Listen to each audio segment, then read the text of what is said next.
Hi, everyone. Judge Andrew Napolitano here for Judging Freedom. Today is Friday, June 10, 2022. It's about 2:10 in the afternoon here on the East Coast. I'm shaking my head, my dear friends, about Uvalde, Texas, because the story just keeps getting worse and worse. The facts just keep pouring in. I got to take that back. The words just keep pouring in. We don't know if they're facts. The version of events. This happened 2 weeks ago. Most of these babies have been waked and buried. Their funeral masses have already been held. The school is obviously closed for the summer. The school officials are deciding whether to send the children elsewhere in the fall and demolish this building, which is, of course, what happened in Sandy Hook in Connecticut, the last one of these mass shootings of young children in a school. But the facts of what happened here, the versions keep changing. So the chief of police of the school district police, the school district has its own police, at least to me in New Jersey, and with all my years in the criminal justice system, I never heard of that. But anyway, the school district has its own police force, the chief and 6 members of the force, so 7 of them. There is, of course, also the police force for the town. But in this town in Texas, the police force for the school district has priority. The chief arrived with his 6 policemen. They didn't have body armor, they didn't have helmets, they didn't have shields, but of course, they had guns, and they couldn't get in the building. They couldn't get in the building. Somehow, the killer got in. He walked in. The doors weren't locked. He locked the door behind him, we surmise. Originally, we were told one of the teachers had left the door ajar to let fresh air in, but that teacher is very credibly, and she's beside herself, but very credibly said, no, I didn't leave it ajar. I opened it, I let the fresh air in, and I closed it.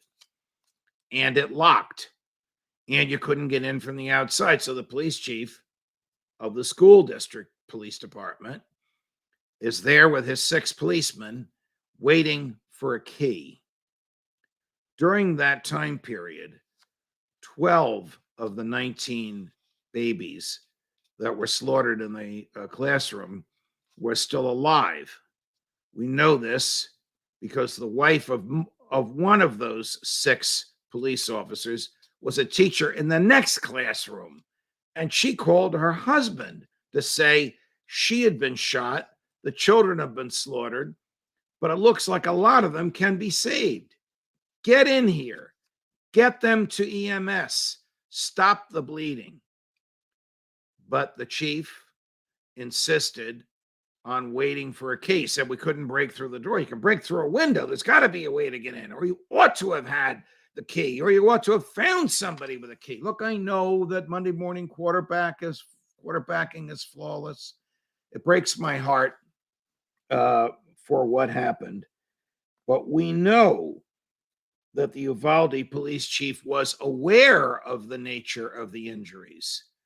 Those 7 cops, the chief and the 6 policemen, knew that the kids were bleeding. They should have done everything humanly possible to get in there and get those kids out, even if the killer had barricaded himself in another classroom. But they didn't. And to think that this happened in Texas, a state known for good government, lean but efficient government, at least on the law enforcement side of things. Texas, a state known for rugged individualism, where people can defend themselves. And yet they were defenseless in this school because a Texas statute prohibits the carrying of guns in the school. I get it. It also allows a school district to ask for an exemption. This school district did not ask for the exemption. The 137 of the 1,000 school districts in Texas, the 137 that asked for the exemptions, they all got them. No killings whatsoever. No problems with guns in any of those school districts because everybody knows that the police carry guns. They qualify, they're trained, they know how to use the guns. We all showed you that sign. It's the opposite of the sign from you're entering a gun-free school zone. It's a sign that says, in this building, the children are protected by armed guards. So what has this done? Have you ever heard of this? Sales of bulletproof bookcases. This is what America has become, my dear friends. Sales of bulletproof bookcases are soared and are already on back order. These are bookcases with wheels on the bottom, which will allow the teacher and the students to wheel them in front of doors and windows and then lock them in place.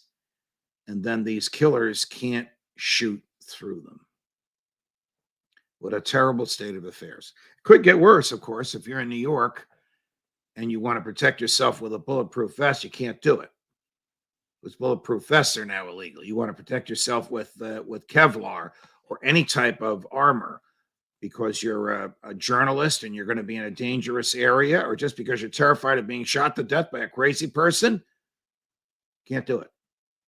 Legislature of the state of New York just prevented you from wearing that type of gear to protect yourself. The legislature thinks it can tell you what to wear and what not to wear. And how much debate was there on this package in New York that emasculates people even more of their right to protect themselves?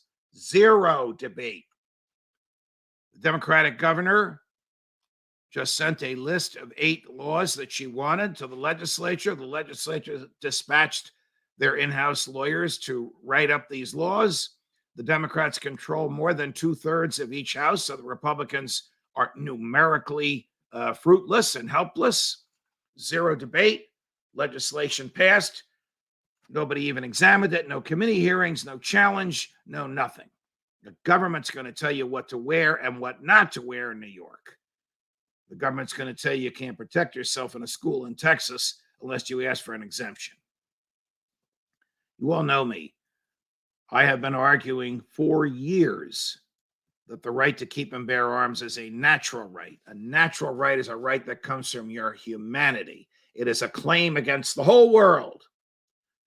Once you permit the government to regulate the tiniest part of that natural right, it's not a right.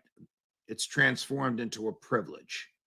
A privilege is something the government gives, like a driver's license, and the government can take back, like if you have too many accidents, or if you're caught speeding too many times, you get too many points.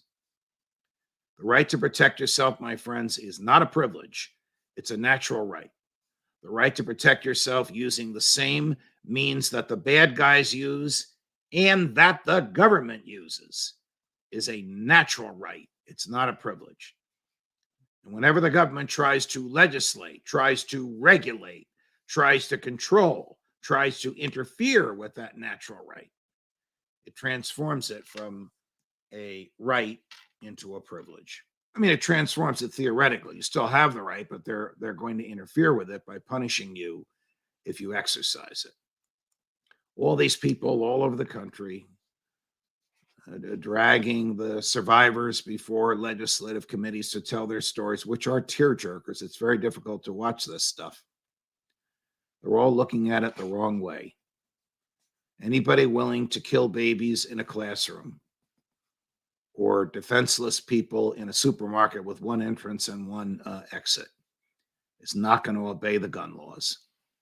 The only law those monsters will understand is their own. Superior firepower. Judge Napolitano for Judging Freedom.